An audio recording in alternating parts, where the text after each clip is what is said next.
Sandy is the founder and COO of SoCast SRM. Sandy, welcome. Thank you. Thanks, Mark. Just to give you a little background on myself, started off in music and promotions, ended up finding my way into radio over the last 5 years. So to speak to what Chad was speaking to earlier this morning, finding ways to be innovative, coming into radio from outside of radio and bringing some innovation from a smaller organization to some much larger and public organizations. That's what we've been accomplishing, and I'd like to give you some insight in how that's been working. So again, company SoCast stands for social broadcast, radio and social, the new normal. All right, well, I don't know if you guys remember the Simpsons episode, but it was the episode where Homer Simpson found out that the word, he coined the phrase Christotunity when he found out that the same character in Chinese was very close for crisis and opportunity. And that leads me to, what is social media to radio? Is it a friend or foe? Is it a competitor or a companion? Cost or revenue center? Engagement or sales? I mean, you got traditional media, social media, same second word. So really, is this a crisis or an opportunity for broadcasting? And a lot of my clients and potential clients that I've spoken to share a lot of discomfort around this topic and don't really understand the answer to a lot of these questions. Well, I'm going to give you my view on it, but first I'm going to get into some facts. Okay, so facts about social. Social trumps search. I don't know how many of you are aware of this. Might be some inkling to why the earlier Google presentation talked about how they're hedging their bets and really focusing on Google Plus now. But over the last few years, more traffic and more content has been consumed through social, and in the last 3 months, more through Facebook than Google itself. And let's think about that and how that would impact a radio strategy. I mean, radio used to focus on search engine optimization to drive people to their websites and CPM to sell that traffic. Well, I'm not saying search isn't important anymore, it definitely is, but if social is also very important, there must be an impact. The mobile shift, I'm not going to spend too much time on this. I think we don't even have to raise hands. I think we know how many people have bought mobile devices compared to a personal PC in the last year or 2 years, but the stats show things are moving mobile and at a very quick pace. And audiences use mobile for social, and that is really, really key. And I think we're seeing that more often, especially as more mobile is being consumed. So, what have we learned from these facts? Well, I think we've learned that content is being consumed and discovered more through social, and that's happening more through mobile. I believe there's an opportunity for radio. What is that opportunity for radio? Well, let me give you a few points. This first slide, I think it's unbelievable that in one conference, 2 different speakers quoted the same commercial from like 25 years ago. So I'll really cover it really quickly, but the Fabergé shampoo commercial where it started off one told two and told two, and you see the screen expand to multiple people. That's word of mouth. We all know that. And social media basically has put word of mouth on steroids. Now, be careful with the S word. I know we're in a ballpark, very popular ballpark area here in San Diego, but it really has, and that gives radio an opportunity to grow their audience. So a second key opportunity for radio is audience buy-in. Mark spoke about this at the beginning. If you look at this picture, for the women in the audience, it's a urinal. And I actually took this picture myself at a minor league sports event. It was a hockey event, obviously in Canada. And what happened was there was obviously issues with people missing the target. And they didn't put up signs saying hit the target. They didn't put up prizes if you hit the target. But they did something pretty interesting and exciting, which led to buy-in. So really the lesson here is get your audience to do what you want them to do. Don't tell them what to do. Get them to buy in. You want them to share content. You want them to expose their friends to your brand. Get them involved. The third point for opportunities for radio is consistency and consistent brand exposure. I don't know how many of you have seen this picture in social media, but there's so many of them. And I'm sure McDonald's wouldn't be so happy to see poor old Ronald depicted as a drunk Krusty the Clown. But here we have McDonald's, potentially Coke, the Olympics, Visa, everybody being dragged down. And I think the lesson here is you have to own your brand. You have to have a presence. It's going to be happening in social media if you like it or not. Your call letters and your brand, they're going to be discussed. And if you don't have a presence there, then you're just going to get trumped all over, and you don't want your brand depicted in this way. So, this isn't just for content, but it's for customer relations, building your listenership. I mean, everything ties into this. And I think about one story that I often hear, and that is, keeping the on-air keeping the stream on air. It has to be pure, right? The right content has to go on it. And originally, people used the website to put content that they didn't want to happen on air. But then we learned that we could monetize a website, so we said, whoa, that's got to be pure now too. So where are we going to put it? Oh, let's throw it into the social media thing. No one really understands what that's all about. Now we're starting to see, obviously, the same issues. The fourth opportunity. I mean, who remembers what this is? My grandmother used to have one. It's obviously a telephone, but the opportunity to talk with your audience is bigger than ever. And I'm not saying you can't call your audience still. You can call your P1s, but there is an opportunity to reach out to more people more often and learn about them. And I think that is that's really, really key. I mean, ways to use social media to convert P2s to P1s. So I'm talking about pretty much all the opportunities here. We looked at the stats. It sounds like this could be a good thing for radio. Well, what's the problem? There's a problem. Not everybody's doing it. So I got 3 pictures up here that have come from stories that I have personally experienced in the last year. The first story, an individual in the audience gave to me, and I'm not going to point him out, but the first story was he treated social media as an impulse buy. So, if you're in a men's store and you're purchasing a suit, you go, to check out, and maybe you throw in some underwear. That was how important it was to that organization. The second picture is a pile of paper, and social media was treated like one other piece of paper on the desk. I have a million things to get to.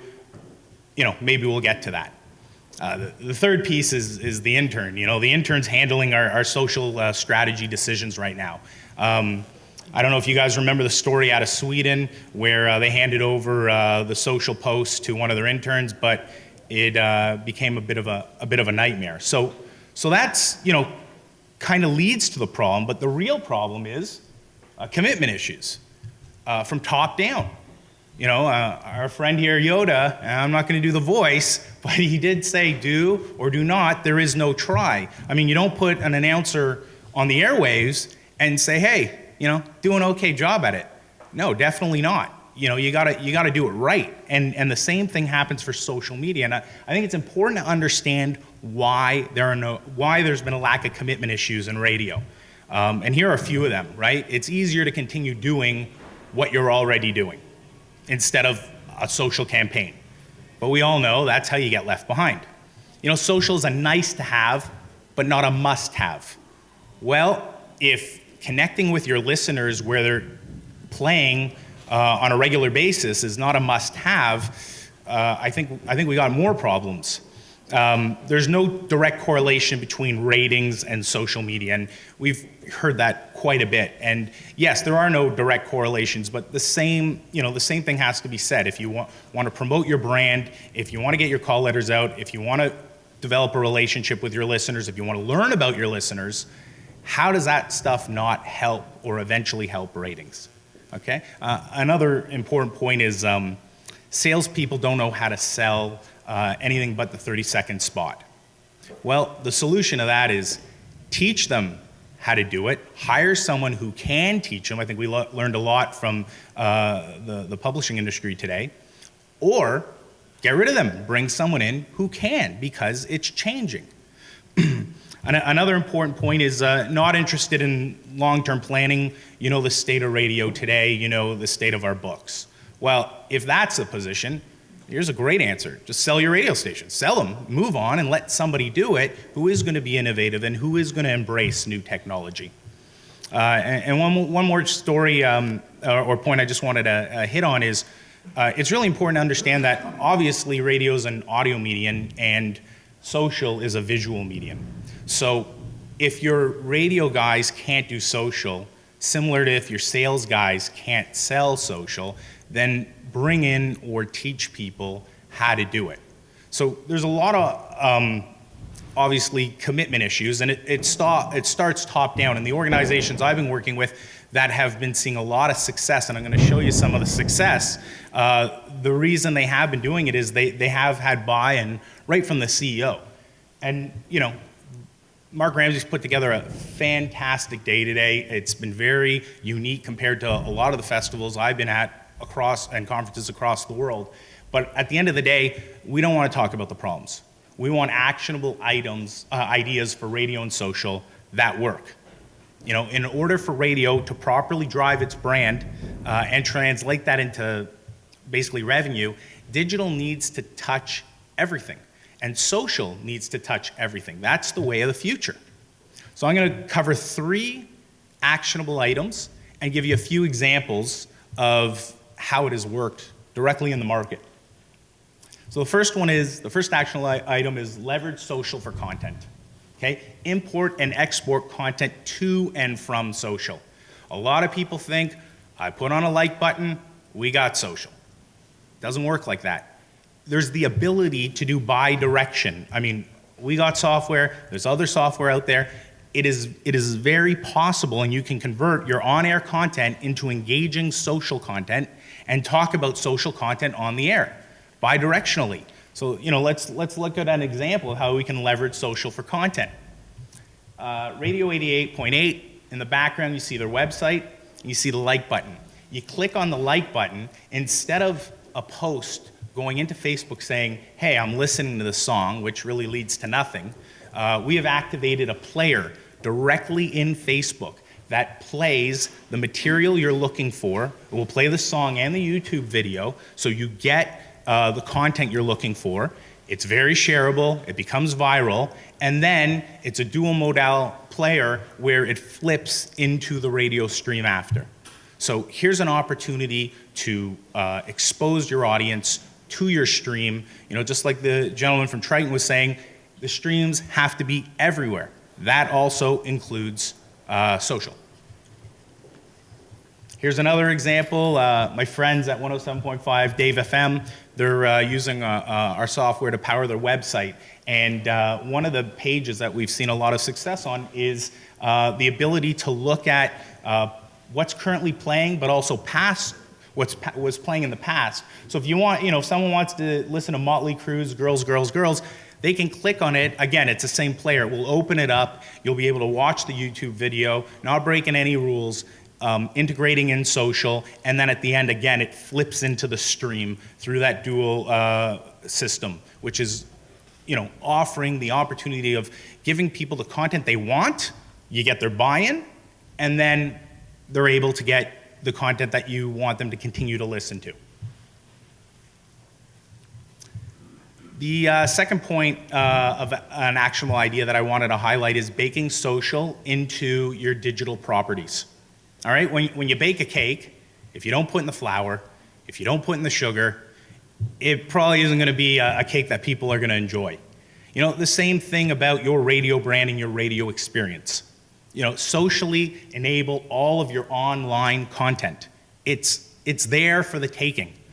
Make all your content shareable. Blogs, news, streams, contests, you name it. Pretty much everything. And again, this goes back to the commitment issue. Is there a commitment from top down, and is it part of your strategy? Because if it's not part of your strategy, you're missing the boat. So here's some real examples of how that's happening. One of our clients out in Denmark, actually, international client, Skull FM, they did a contest directly in Facebook. They didn't even put it on their website. And it was very easy, and it actually cost them nothing incremental. Okay? So what they did was they had One Direction, not my favorite artist, but I'm not the target market. They came into the studio, and they were doing a photo shoot in a couple days. They came up with this contest. It was only up for a handful of days, and it was if you submitted a picture with the radio brand in it in a creative way, you could win this opportunity. So what happened is we got some really cool stuff going on, some really good pictures. It went really, really viral. This girl won by spray painting a horse. Again, no one got injured. I don't think the guy from the zoo's here, but no issues with that. But the result was 862 entrants in 48 hours. And they got all of those 862 email addresses. So we were talking about how there was no API for Google, but there is an API for Facebook. And our software is able to convert those members into your database, and you own them regardless if Facebook disappears tomorrow. So that's 862 permission-based emails that you can market to, okay?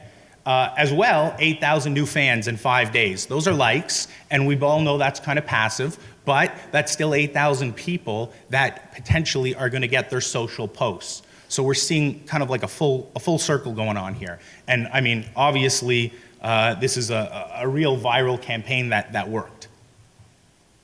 Another example is, this is the heart of our website platform. It's a content grid that pulls content directly in from social, Twitter, Facebook, blogs, you name it. So, you know, we're talking about resources. I forget the individual that said smaller organizations don't have a lot of money, but they're able to accomplish a lot of things that bigger organizations can't do. Well, here's ways of doing that. You don't have to repurpose the same content on your website and Twitter and Facebook. You can do it once, and it can go and share out everywhere, and then it's interconnected.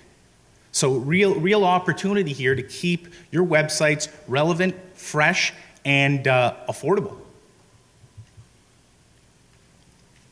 The third actionable idea I wanted to hit on, and we've talked about data a bit today, but it's evaluating trends in social data.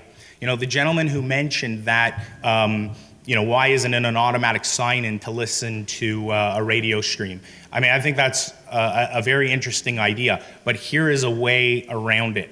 If you can tap into them socially, and I'm not just talking about on Facebook, I'm talking about full social integration. You can get them to join your community, and I'm not talking about fooling people here, but they don't have a problem with it, but they don't even think about it. They don't even think they're doing it, right? And I mean, having that online audience obviously gets you insights and data, and you're able to evaluate that data, and then you can correct to increase engagement. I mean, Erica talking about learning about the audience earlier today. Well, here is a lot of information at your fingertips. And yes, we can still tap into research companies to help do that for us, or not.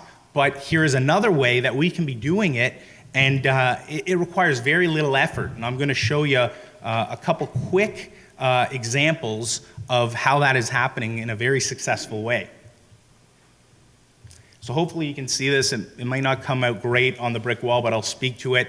The Beat, which is one of our clients in Kitchener, a Chorus radio station, we've been working with them for the last 12 months, a little bit longer actually, and they have 9,800 plus people talking about their Facebook page, and they have 47,000 plus likes. Those are really big numbers. And again, I'm a lot bigger on the talking about than the likes, but here are numbers that people that are now gonna be part of their community and people that they have access to speak to socially. And the way they got this information was by analyzing their data. So you can't really see it clearly, but those are posts. Those are posts, and then we can define the reach, and we can define how much it's being shared, and we can see what posts we're doing properly and which posts we're kind of wasting our time. As well, I see a question, I'll grab that in a sec. As well, we can delve down to the staff that are doing it. And it's not the big brother thing, it's about looking at your people and seeing who is getting this and who's doing it well and who's doing what posts and what clicks that's leading to, and is that on target, and is that focused as part of our strategy? And if it isn't, then how do we teach people how to do it properly? Because if you do it properly, you're gonna get the numbers in the top left-hand corner, and you're gonna have more people to sell to. Okay, again, it's very hard to see this, but I will talk to it. Because we're activating a player directly in social, and because we're tracking listening directly in social, we know if listening's going up and to what level it's going up. And now we can see a relationship between posts, clicks, online tuning directly from the stream. So, of course, online tuning as a total is a small percentage of what's happening on air. However, and in social, it's an even smaller percentage, but it's increasing. So if you're in that space, if you believe in the stream needs to be everywhere, then this is contributing. And there's a little bit of other interesting data here, like a chart of kind of all the likes, so you can prospect sales. You know what brands your community likes and what brands or competitor brands they're not tied into yet, and you can use that to target them and reach out to them and tie that into the whole sales culture that I was speaking to earlier in the presentation. But I know social's obviously a hot topic. I think we covered a lot today, so I did want to leave a little bit of time for questions.